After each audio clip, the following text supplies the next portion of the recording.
Hi, Dr. Ron here, and I want to invite you to join our Unstress Health community. Now, like this podcast, it's independent of industry and focuses on taking a holistic approach to human health and to the health of the planet. The two are inseparable. There are so many resources available with membership, including regular live Q&As on specific topics with special guests, including many with our amazing Unstress Health Advisory Panel. Now, we've done hundreds of podcasts, all worth listening to, with some amazing experts on a wide range of topics. Many are world leaders. But with membership, we have our Unstress Lab podcast series, where we take the best of several guests and carefully curate specific topics for episodes which are jam-packed full of valuable insights. So join the Unstress Health community. If you're watching this on our YouTube channel, click on the link below or just visit unstresshealth.com to see what's on offer and join now. I look forward to connecting with you.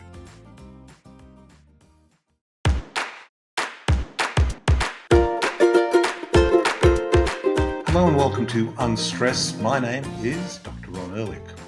Well, after 40 plus years in healthcare, in holistic health practice, and observing public health gradually going down, the epidemic of chronic,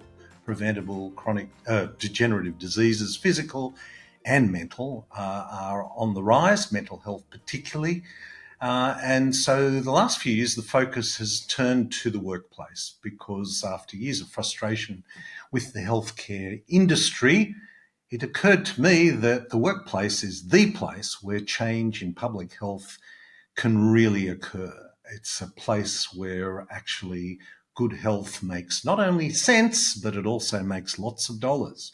So workplace wellbeing is a major focus of Unstress Health.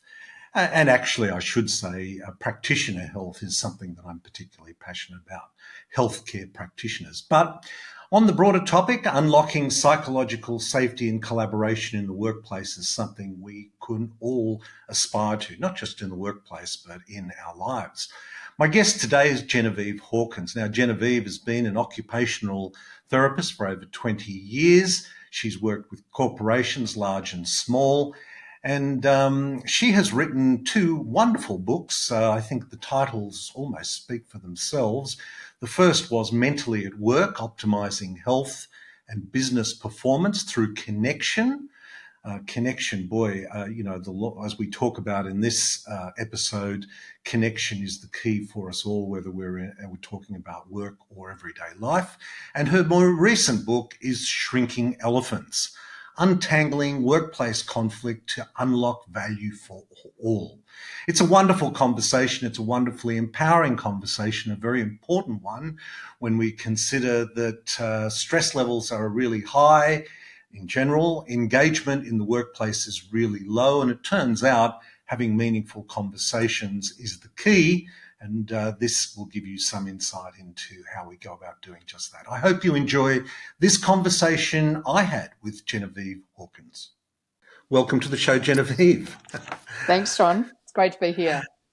Genevieve, your work is something that I'm also very focused on after being in clinical practice, and unlocking psychological safety and collaboration in the workplace sounds like something we should all be aspiring to. And I know you've written two books, which we're going to talk about, but I wondered if you might share with us a little bit about your journey, which took you into this space and got you to be writing these two books. Yeah, thanks, Ron. Look, I think that so my career started as an occupational therapist. So I started in a clinical space, and I was really conscious, even right back then, whilst OTs work in lots and lots of different areas, that I always had this interest in the mental health side of things and was kind of always curious on this idea of stress and that concept of saying it's not what happens, it's how we react to it that becomes the challenge for us. And so I've always had that sort of, all right, how do we actually help people thrive rather than just survive in a work context?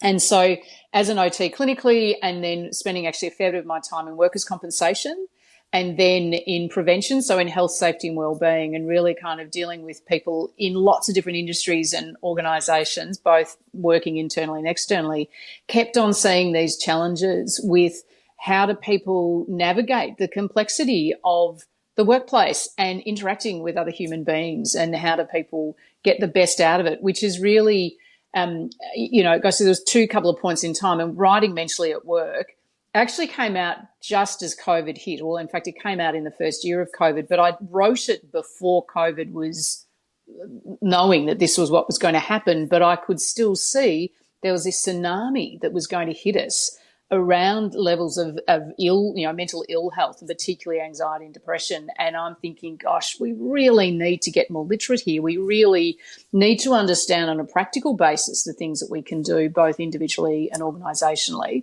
And then the second book on conflict and untangling conflict came about, and they're both connected, very, very connected topics, but I was reflecting on what are the most common things that people were coming to talk to me about in the context of grappling with the workplace, and navigating conversations with other people was this constant theme, hence the second book. And who knows where the third and fourth will come from. It's so interesting because, I imagine in your early years as an occupational therapist, you were very much focused on physical well-being, making sure that people weren't injuring themselves in the workplace. But of course, the lines, is that true? I mean, because the lines between physical and mental have become very intertwined. They are very connected. And in fact, as an OT, we would always deal with the holistic side of things. So, I mean, this is one of the things that I loved about the profession, was that so we studied psychiatry subjects, as well as studying psychology, as well as studying all of these different things around the anatomy and physiology of the body. So we're always looking at all of it.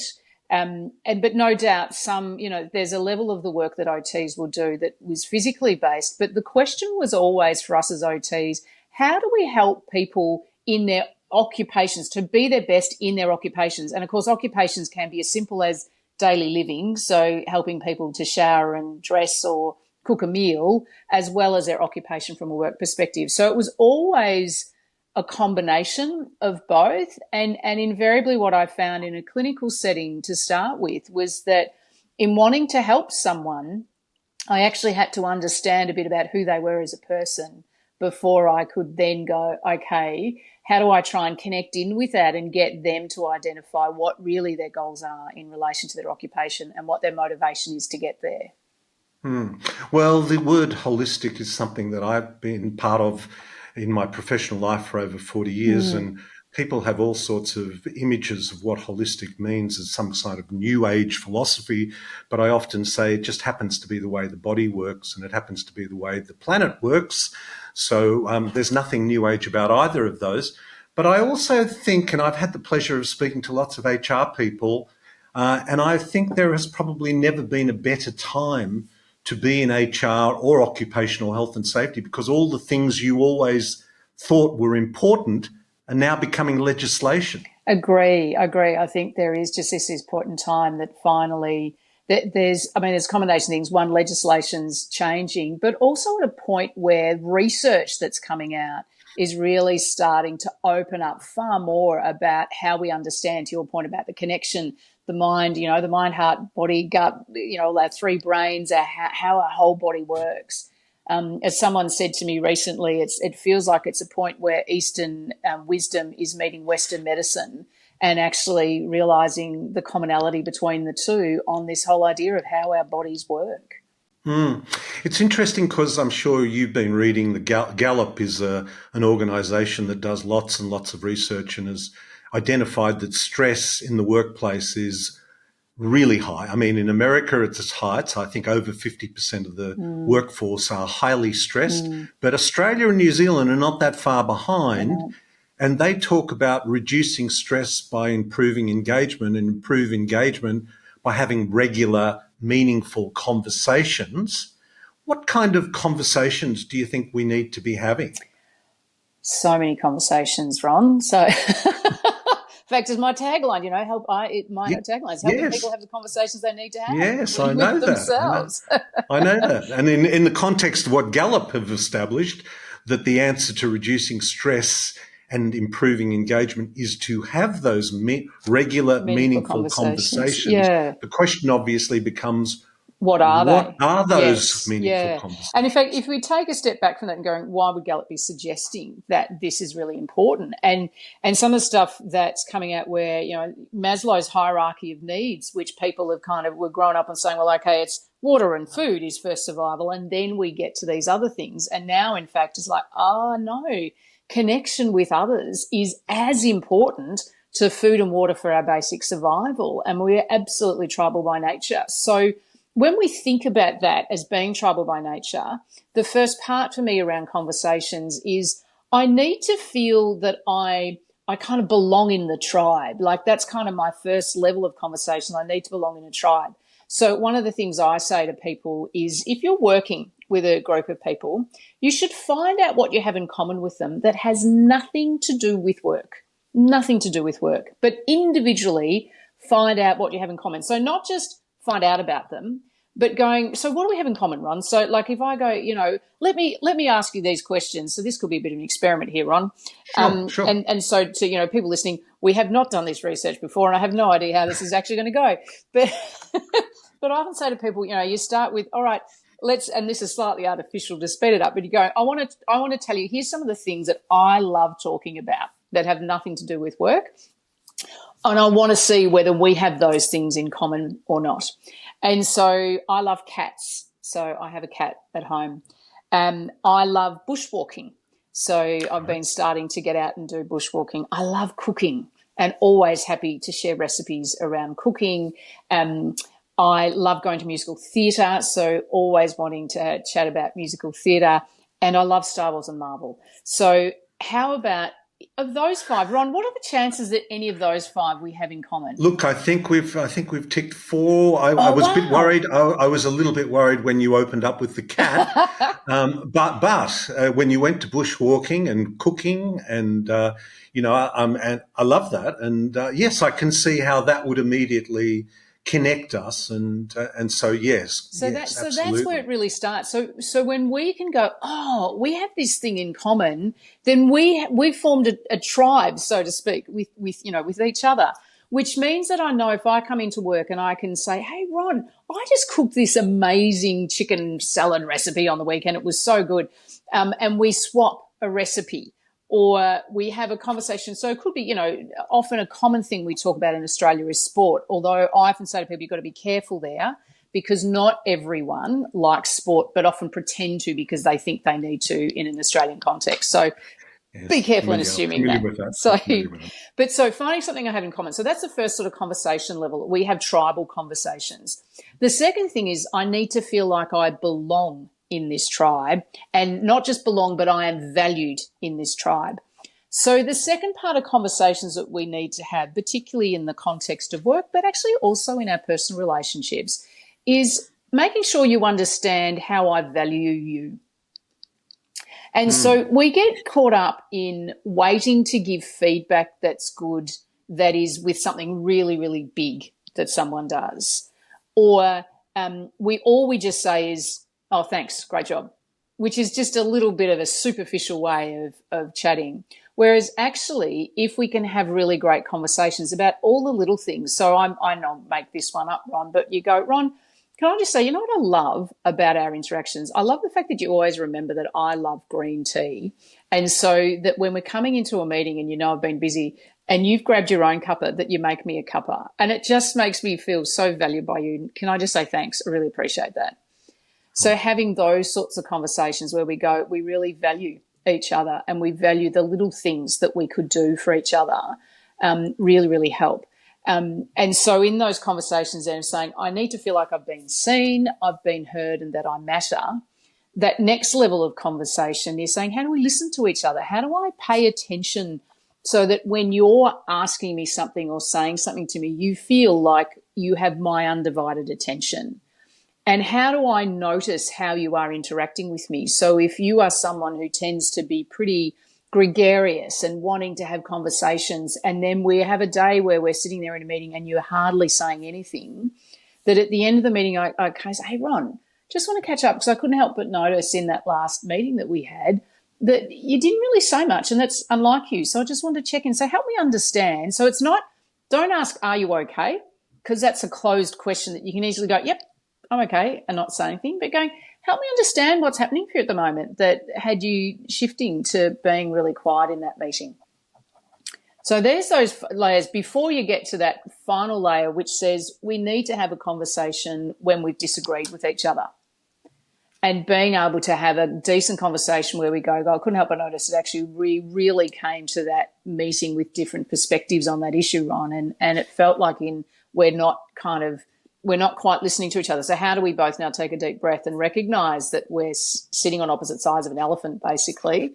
And how do we now kind of navigate our way around that elephant so that we can better appreciate the different realities that we both come to this conversation with? Mm-hmm.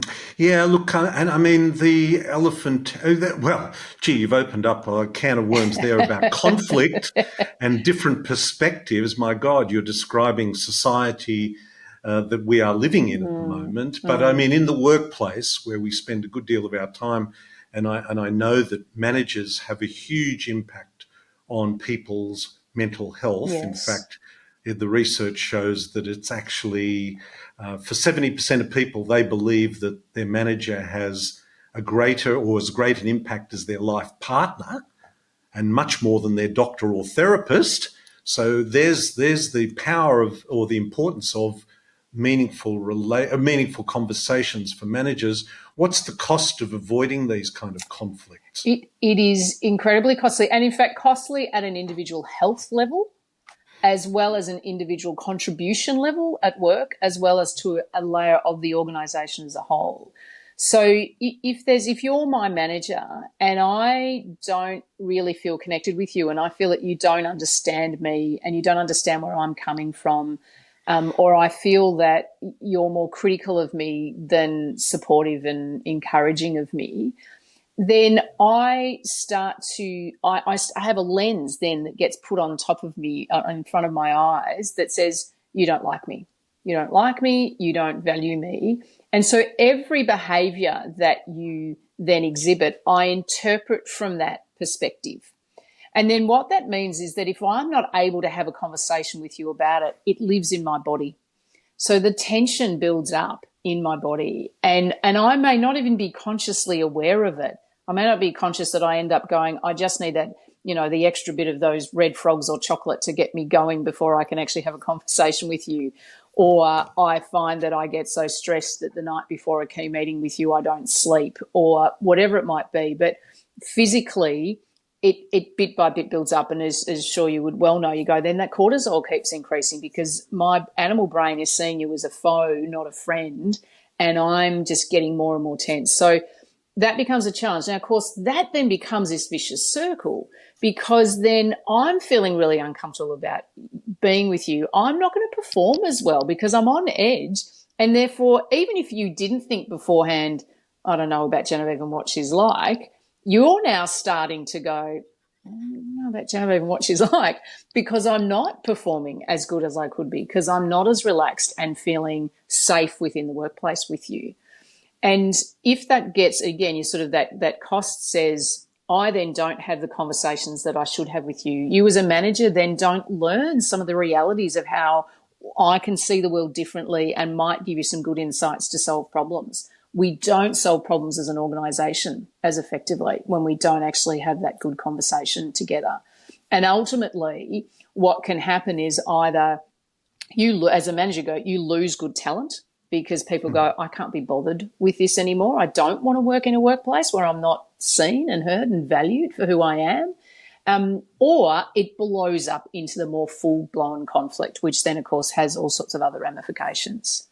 I mean, the statistics about engagement are pretty sobering, really. I mean, I think I'd heard something like 20% of people are actively engaged in work, about 60% are disengaged, and the rest, which are about 20%, are actively disengaged, actually sabotaging. So, my goodness, but you talk about there is also a difference between impact and intention, isn't it?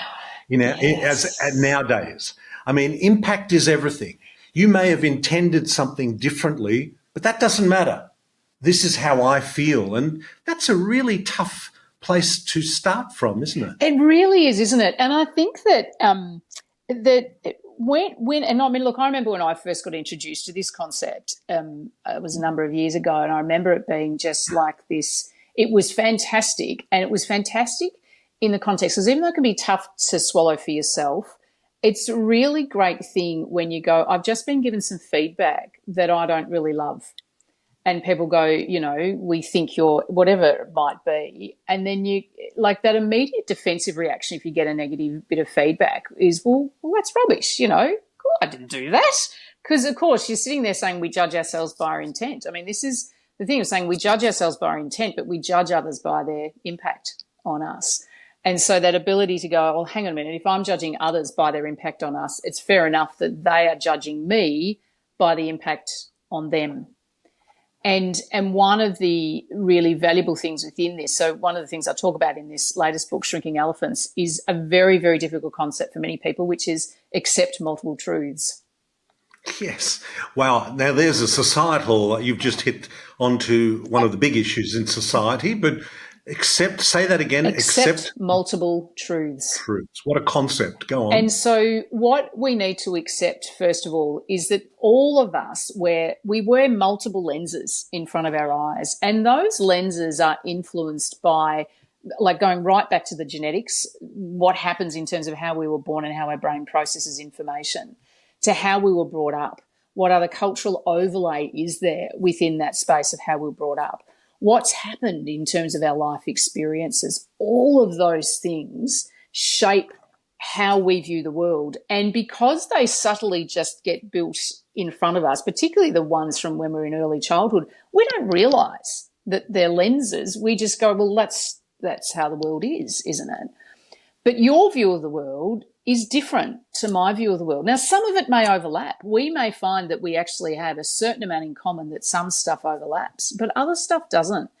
And so when we are just assuming that we have the truth, that we have seen the world and we go, this is the reality and this is exactly how it is, that's actually where conflict starts to bubble up. Because if I come in with a very forthright view of going, I know the truth, this is exactly what has happened, and you've seen it from a completely different angle, and then you're going, well, who's she to say, like, that's rubbish. She hasn't got the truth. I've got the truth. I know the truth. And this is where it all starts to come undone.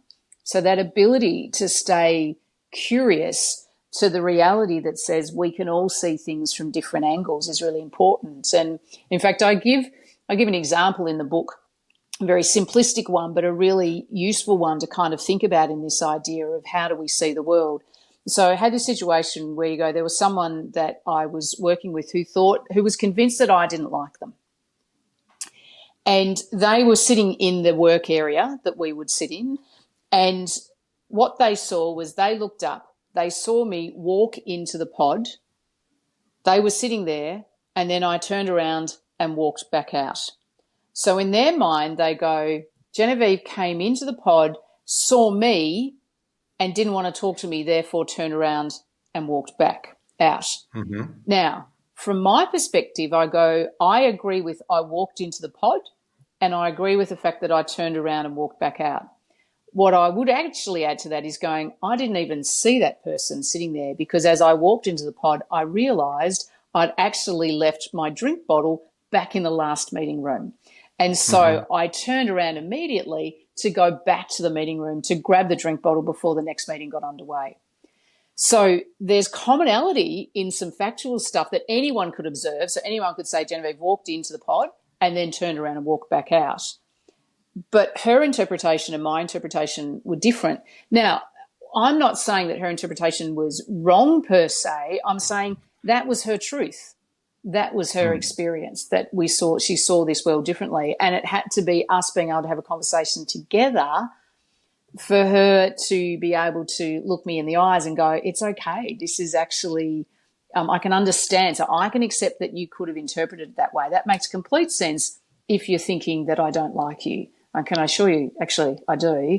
And here's what was going on for me at the time. But this is the key, we talk about having regular, meaningful conversations this is the first part of that is regular. Regular. You know, Yeah. it needs to be built into a week of managing someone. Then it doesn't need to be long, I don't think, but No, it needs to be significant, it needs to be meaningful. meaningful. Meaningful, I think, is a key thing. So I talk to people about when you think about leadership, leadership is all about juggling three balls, which is self, team, and task. And what we can get caught up in is that we think about the task. And so we think about management rather than leadership. And we go, I have a job to do. And in this job, here are the tasks that need to be done. And I want people to get them done. But the concept of leadership says actually our role is to bring out the best in others that enables them to actually get the job done that they need to get done. And so the two aspects of that needs to be, first of all, I need to look after myself, because if I'm not coming to work feeling my best, if I'm not coming to work in a way that says I feel really grounded and safe within myself and really focused and present, then I'm not going to be my best for the people around me. And then secondly, what I need to think about is if I want to bring out the best in people, then I need to understand who they are. So you're not just a person that's here to do a job, you're a human being. And I need to understand you as a human being and need to understand the team dynamic between people so that I have the sorts of conversations that are really important to the individual and the team to help them feel connected with each other, to help them feel excited about the vision together, to help them feel valued for what they contribute to the workplace, and to help them feel safe because of that. That means that they can actually have the right conversations when there's things that we disagree about. Hi, Dr. Ron here, and I want to invite you to join our Unstress Health community.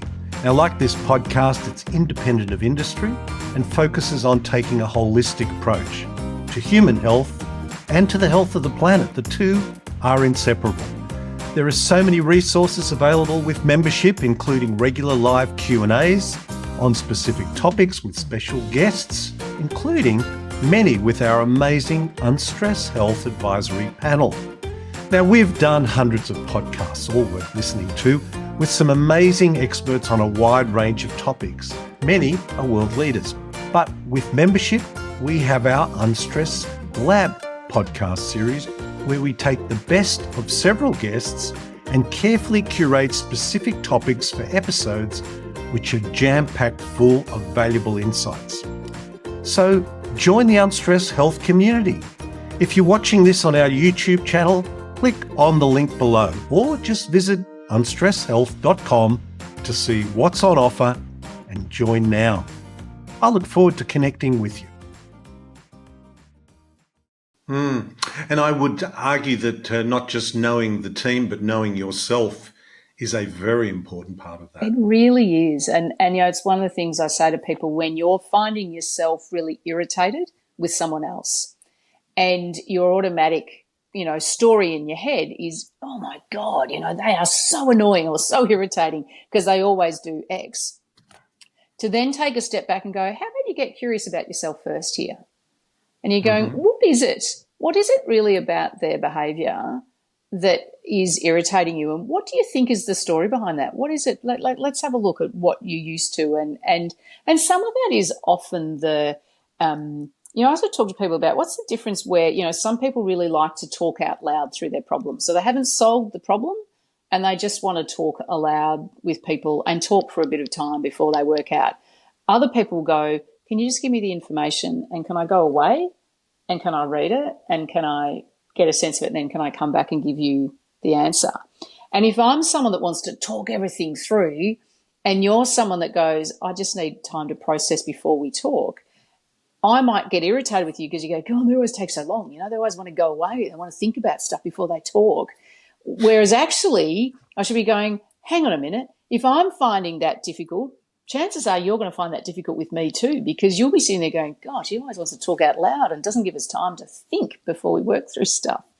So getting to know yourself and getting to know what's like what you need to be good, but also as a leader, one of the challenges is you need to be a chameleon a bit. You need to be able to go, I would prefer if people interacted with me in X way, But actually everyone's different. And if I want to bring out the best in others, I need to find this balance of talking openly with each other to say, okay, Ron, how do we navigate this? Because I love it up front to go, let's bounce around ideas. I appreciate you need some time. I think I need to make the commitment to give you some information up front. Then what I want you to be able to do is have the time to have read it to them when we come into the meeting. So I won't, suddenly land it on you in the meeting, but I want you to come into the meeting then being okay to go, let's debate that together. I think one of the interesting things now that there is legislation in place, certainly in Australia, that means employers, managers and employers have to minimise or mitigate psychosocial risk. I almost feel like this is the workplace has been handed a hospital pass in many ways. That's a metaphor from rugby, I guess, or football, where you have the ball and a group of people are about to tackle you and you pass it on to the next person so that they get hit and you don't. Because when you think about mental health in our society and you think about loneliness and disconnection, then that's the way people, what they're bringing to work is from a starting point that's quite challenging, isn't it? Oh, look, it is. And I think it is really interesting with the legislation around psychosocial risk. And so on the one hand, I understand why legislators are saying we need employers to look at this. Sure. Because you do see employers making decisions about how a workplace operates in which it's not taking into consideration the capability of people, the capacity of people to do the work, that they're creating an environment of fear, which actually just makes things really, really difficult for everyone involved. So that need for employers to say you've got a responsibility and you need to create some things within the workplace about the work demands and the level of autonomy and all those sorts of things you need to think about. I can see why, because you look at the challenges in some of these workplaces and go, we absolutely need that in play. But the flip side to your point is that people come to work. Like work, you can't separate work and home. Like we are who we are as human beings and we bring ourselves to work. Yeah. And even if we try and hide it, we actually bring ourselves to work. But actually in a worst case, because we're trying to hide it and we then, come up in it or present ourselves in a whole different way. But we need to understand, and you go back to those multiple lenses. When I have all of those multiple lenses in front of me and I've had some level of trauma in my prior life outside of work in some way, shape or form that says I'm particularly sensitive to certain things, and I come into the workplace and you don't know that about me and you're actually doing things which actually on the surface are quite reasonable things to do, and I then fall apart and I'm not coping, but it's actually because I've been triggered by my past. So I think it is it is such a complex space. And for me, for me, that's part of the drive in writing this second book, and I suspect possibly pushing into maybe a third one as well on this whole topic. But that what we need to understand is the multi-layered parts of it. So we need to help people better understand how they proactively look after their mental health. So as I know you'd be well aware, we've learnt, our generation and before have learned about physical health and the things we need to look after our physical health, but we haven't systemically learnt about what we need to do to look after our mental health and the connection between the two. And so, mental health was often this thing off in the corner that was whispered about and, we don't really talk about it. But we have a self-responsibility, so we need to improve the literacy of people understanding what can you do to look after your own mental health. And as part of that, to your point before about learning about yourself, we need to help people continually get curious about themselves and going, when I'm reacting in particular ways, rather than going, I'm going to blame the environment in which I'm in, that I can step back and go, oh, wow, what's gone on for me? Why have I been triggered by this? And what story is my brain telling me that's whirring around that's not really helpful? So we need help with all of that. And we then need to help leaders to be better at conversation, because the starting point for all of this is then going, you need leaders who've got that good emotional literacy, mental health literacy, looking after themselves, so they can have better conversations with people, so they know how to create a sense of connection in the workplace, so they know how to have better conversations about problems, so that then you can get to that third layer is, okay, systemically in this organisation, what are the things we need to change to make it better for everyone? There seems to be an irony here in that managers are being asked to manage people's psychosocial risk and stress levels, where arguably they are more stressed than anybody. And you mentioned survival. Are you in survival mode or in thrive mode? Yeah. What are you seeing? I mean, let's say before you have your impact on the workplace, when you enter organisations, what are some of the strategies for mental health that you see in the workplace? Are people being very proactive?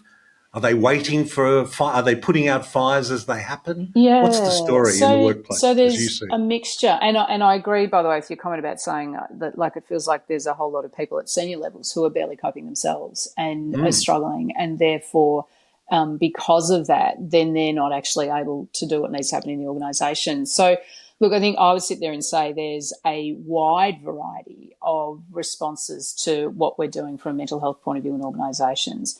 And there are still organisations back in I'd say, the dark ages of Mm-hmm. I don't want to talk about mental health like that. What's that? And wait until something goes really bad, and then actually go, we need to do something about it, and who can we get in, and how do we manage that? I see a lot of organisations in not the completely reactive space like that, but in a space which is actually thinking about mental ill health rather than mental health. And so what they're then doing is saying we need to educate people. So we want to do mental health first aid training. So that's been a big thing everywhere to go. Let's talk about mental ill health, mental health first aid as it's called. But actually what that really is saying we need to train people to pick up if there's a problem, and if there's a problem, give someone support.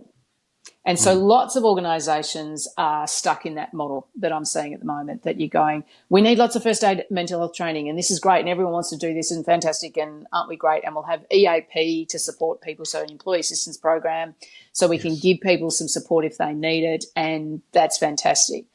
But that's not enough. Like, that's kind of just base stuff.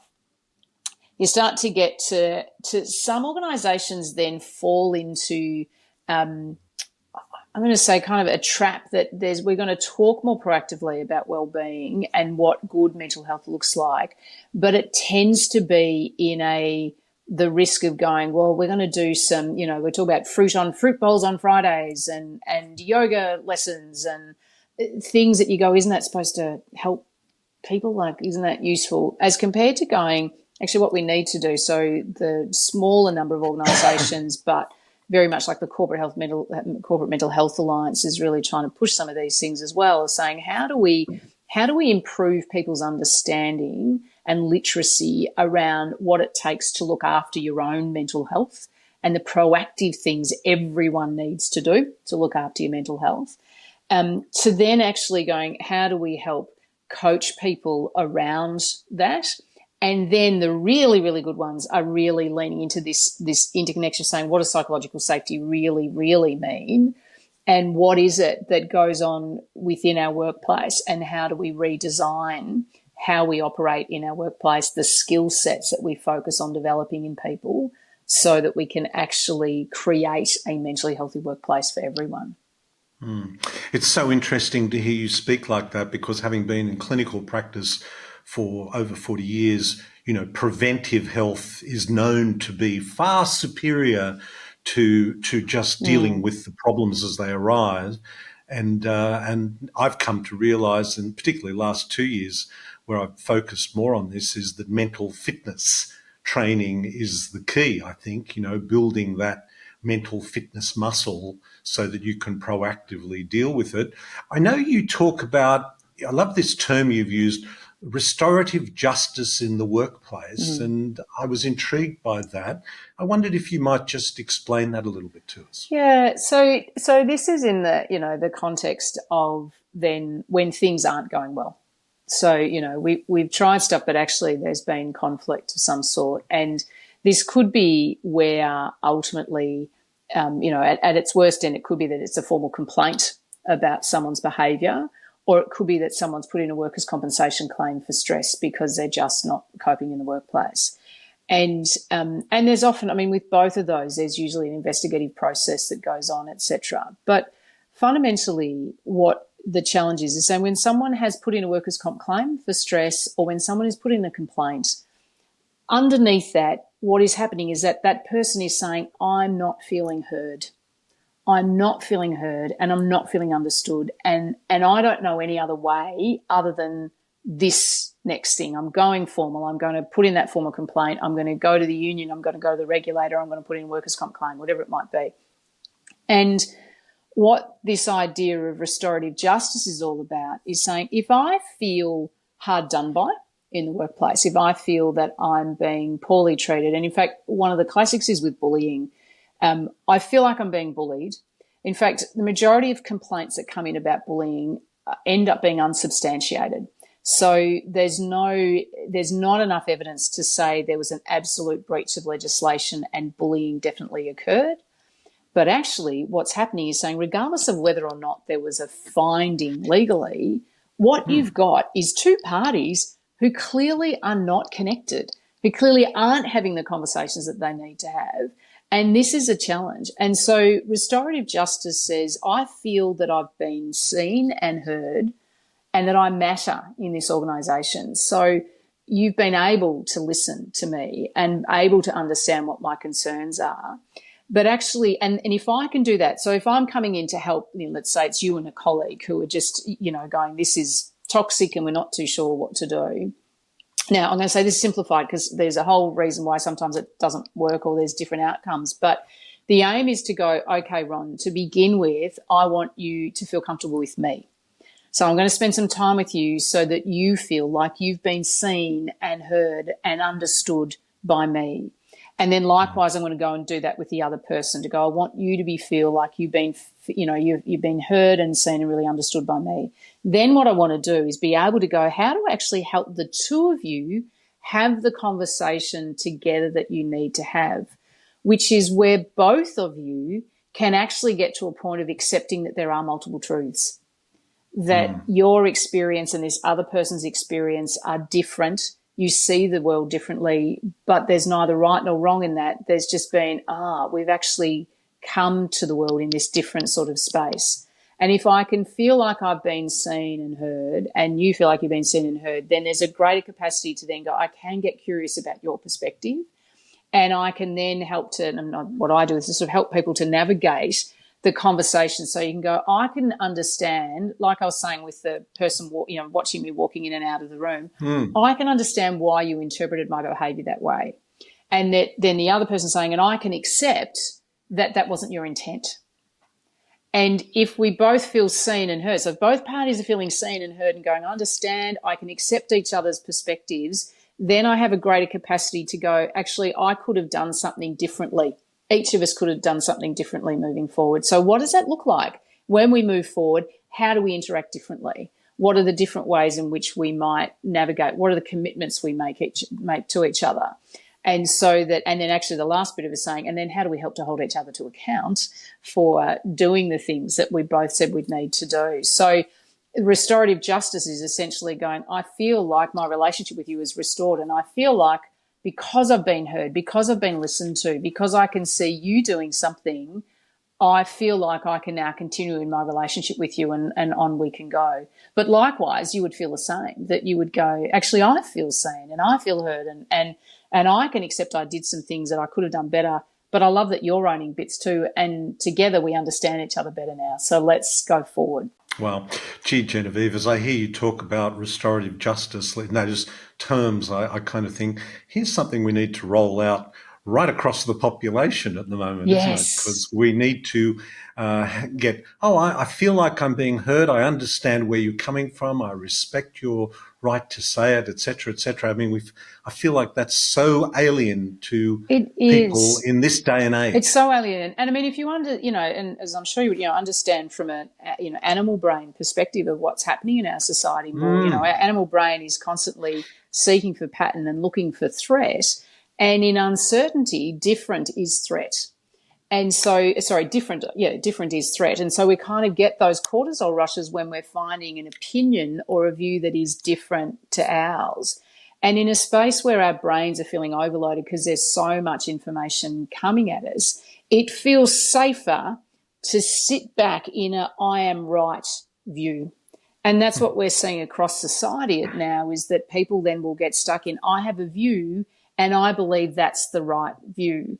And, of course, then the algorithms of social media make that worse, because then actually the algorithms help to reinforce I've got the right view and this is it, this is the truth. But if you think about it, what the brain always is constantly doing in seeking for threat is it wants safety. It wants to belong. It wants to feel like this is the space of safety here. And safety in an opinion of being right where you believe because of social media that everyone else is right as well, then that makes it feel safer. It's artificial safety because, of course, what happens is that then there become these them and us tribes of I'm either agreeing with this or I'm agreeing with that, and we're going to keep clashing. And ultimately what I think that this society needs more of is curiosity. But to get curious, to really, to feel that we can be curious, we have to feel safe. Yeah, no. I agree with you. I think this high level of stress, which is built into most business models at the moment, the way we get our information is really an algorithm, a business model. It's part of that. It is in the business model's interest to keep us in a level of stress. And when we live in a level of stress, we want certainty. We're not open to curiosity. We want certainty. And that's coming back to the whole story about, well, let's get back into the workplace. This is how people are showing up to work. Yeah. So, I mean, there's never been a more important time to be proactive at work than now. It really is. It's only going to, life is going to continue to be uncertain. The only certainty is uncertainty now in the world in which we live. And if you can create a better space at work, and you're right, the business models have always been on the stress of going, I'm not safe unless I'm achieving. And so I have to keep, on the treadmill of going, I've got to achieve. And we get our dopamine hits each time we achieve, but then that's not enough and we need to do more. And so what we need to now help leaders to understand in workplaces is saying that's not sustainable. You're going to burn everyone out. And this is actually what we're seeing, ridiculously increased rates of burnout. We need to help people feel safe and valued at work. And if they feel safe and valued at work, then they can get curious, and then they actually can solve all sorts of amazing problems within the workplace. It's interesting to hear you say at the beginning of our conversation about how connection is more important than food and water. Well, that we could argue about just the semantics of that, but the point is a really important one. And I think the research shows that relationships are the best predictor of longevity, health and wellness. Yes, yeah. Our real relationships, not our friends on Facebook or followers on Instagram, but our face-to-face real relationships. Our real sense of connection. And it's not about the quantity of those connections. It is about the quality of them. And I think that, so I'd go, connection is as important as food and water. That's not more important, but I agree with you. All in one kind of that whole, that holistic view of saying how do we really, how do we be better humans? In being better humans, we need to really understand about both our physical needs and our psychological needs, and that sense of connection is absolutely critical. And as you said, there's beautiful longitudinal research around that. And I think there was one. It was Harvard Business School that did over 80 years old. Yes, yeah, and said they took those two different groups of. In fact, at that time, originally it was men, so it was a 50-year study. Men, because that was back in the day. But they said they've then added partners as they went along. But, a group that were in really poor economic circumstances and a group that was in very wealthy economic circumstances when they started their careers, and then, tracked them through into old age and going, it wasn't about their economics. It wasn't about their university qualifications. It wasn't about the careers they chose. It was about whether or not they had good connected relationships. And if we can feel part of a really good, healthy tribe of people, that sense of belonging in community is what will actually buffer us through the roller coaster of a wild life that life is. Well, I know in your book, Shrinking Elephants, and I love the byline, Untangling Workplace Conflict to Unlock Value for All, we could really just take the workplace out of there, but just say untangling conflict to unlock the value for all. But I know your focus is on the workplace, and you've got some tips for how to go about doing that. I know there are 10 steps. Do you want to share a couple of those steps with us? I know you've covered some of them already. Lots and lots but of ones. let's just leave our listener with some tips on how we might make behavioural changes in the workplace / society. Go on. Yeah, so I think so remember to go back to start with connection always. So really make sure that you remember to go, how do I find that connection with you? And in fact, in the broader context of conflict, it's how do I make it safe for you? And I make it safe for you going, how do I make you sure that you feel connected to me and that I value you? So keep remembering to find those connections with people, and to constantly stay curious to the multiple views of the world, I think is such an important part of it. And, I'd probably add within that, in staying curious to yourself, is that the moment that you're convinced that you're right is a really good, warning point to go, oh, hang on a minute. Perhaps ask yourself the question, what if I was wrong? And just go looking for, again, from that curious perspective, to go, where are those different kind of perspectives on things, and how can I help people feel safe enough to be curious with me to explore those together? Well, look, they're two really great messages for us to leave our listener with, and I want to thank you for joining me today and sharing some of your knowledge and wisdom with us. And we'll have links to your site and your two wonderful books. So thank you so much for today. Thanks, Ron. I've really loved the conversation. Probably could have talked all day, actually, but it has been lovely to have this conversation with you. Thank you. Thank you. Well, some great insights there, some great clues and guides as to how to have these meaningful ongoing conversations and how to feel connected with people. I personally, our focus in Unstress Health has been very much in the last 2 years, particularly on mental fitness training. Your health, your mind can be your best friend or your worst enemy. And Unstress Health, we view a daily cycle of the challenges that we all face. And those challenges are financial, social, workplace. But arguably, if you get health right, many of those challenges become more attainable. And so when we look at health challenges, we look at our 5 stressor model, which many of our regular listeners will be familiar with. And if you're not, I encourage you to go on and explore those. Another part of our daily cycle is recovery, the decisions we make about recovery. And we then focus also in Unstress Health on the 5 pillars of health: sleep, breathe, nourish, movement, and thought. Well, thought is the big one and was the focus of today's conversation, but mindset is the other part of the cycle, and arguably the most important. Are you in a growth mindset, or you are just in survival mode?